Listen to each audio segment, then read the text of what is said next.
Shalom Bapak Ibu Saudara sekalian, berjumpa kembali di dalam mimbar kecil. Tuhan beserta kita. Bapak Ibu, pasti ketika kita menjalani sebuah perjalanan entah keluar kota atau keluar negeri, mungkin ada titik di mana kita melakukan peristirahatan.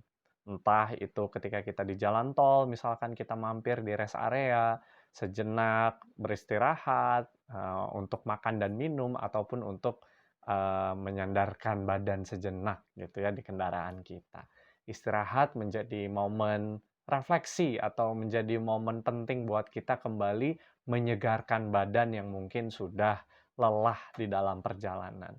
Kita tahu perjalanannya belum selesai, tetapi di momen beristirahat itu kita kembali mendapat kekuatan dan juga mungkin ada perenungan-perenungan yang terjadi. Wah, saya sudah sejauh ini ya. Wah, saya sudah melewati berapa kilometer dan berapa kilometer lagi nih saya akan sampai misalkan. Kita bisa mengenang berbagai hal dan memikirkan banyak hal waktu beristirahat. Nah, Bapak Ibu, saudaraku yang terkasih, momen akhir tahun seringkali juga menjadi momen peristirahatan atau momen introspeksi. Sepanjang tahun yang telah dilalui, apa yang sudah dilakukan, bagaimana kita menilai hal tersebut, dan kemudian evaluasi atau introspeksi itu kemudian memberikan kita kekuatan untuk menyongsong tahun yang baru. Bapak Ibu saudaraku, tentu momen introspeksi ini menjadi momen peristirahatan yang penting untuk dilakukan. Karena bukan saja kita menilai diri kita, tetapi yang lebih dalam adalah kita berusaha melihat karya dan penyertaan Tuhan sepanjang tahun yang kita lalui. Musa di dalam kitab Ulangan memperingatkan bangsa Israel sebelum mereka memasuki tanah perjanjian. Dalam kitab Ulangan pasal 26, mulai dari ayat yang 1 sampai ayat yang 11, Musa memperingatkan kembali bagaimana mereka menjalani kehidupan mereka sebagai orang asing, bagaimana mereka dibebaskan Allah dari perbudakan di Mesir, bagaimana Allah menuntun mereka sepanjang perjalanan, akhirnya sesaat lagi mereka akan memasuki tanah perjanjian. Yang menarik adalah Bapak Ibu, di ayat yang kelima Musa mengatakan, kemudian engkau harus menyatakan di hadapan Tuhan Allahmu demikian. Bapakku dahulu seorang Aram, seorang pengembara. Ia pergi ke Mesir dengan sedikit orang saja dan tinggal di sana sebagai orang asing. Tetapi di sana ia menjadi suatu bangsa yang besar, kuat, dan banyak jumlahnya. Ketika orang Mesir menganiaya dan menindas kami dan menyuruh kami melakukan pekerjaan yang berat, maka kami berseru kepada Tuhan, Allah nenek moyang kami, lalu Tuhan mendengar suara kami dan melihat kesengsaraan dan kesukaran kami dan penindasan terhadap kami. Ayat 8, lalu Tuhan membawa kami keluar dari Mesir dengan tangan yang kuat dan lengan yang teracung, dengan kedahsyatan yang besar dan dengan tanda-tanda serta mujizat-mujizat. Ia membawa kami ke tempat ini dan memberikan kepada kami negeri ini, suatu negeri yang berlimpah-limpah susu dan madunya. Oleh sebab itu, di sini aku membawa hasil pertama dari bumi yang telah kau berikan kepadaku, ya Tuhan.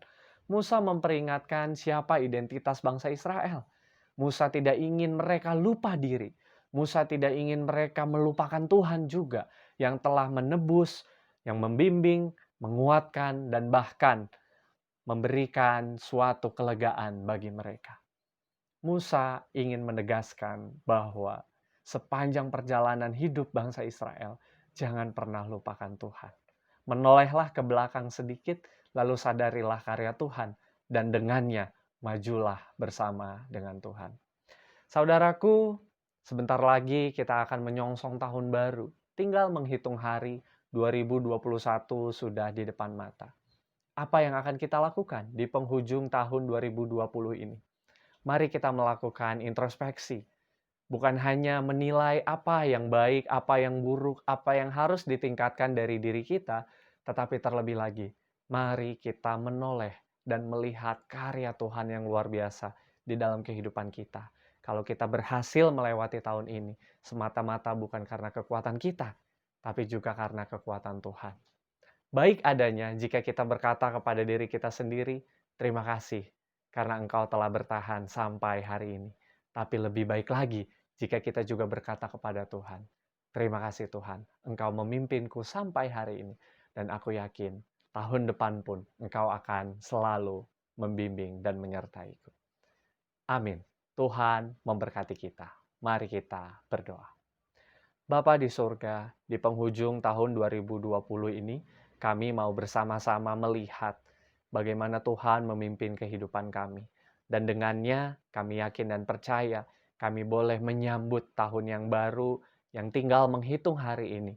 Kami boleh sambut dengan suatu keyakinan bahwa Engkau Allah yang senantiasa menyertai kami. Ya Roh Kudus, tolonglah kami untuk melihat apa yang telah kami lakukan sepanjang tahun ini.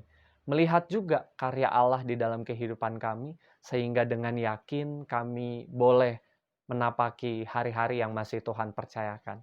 Dan bukan itu saja, ada ungkapan syukur yang terpancar dari hati kami, karena Tuhan begitu baik. Terima kasih Tuhan.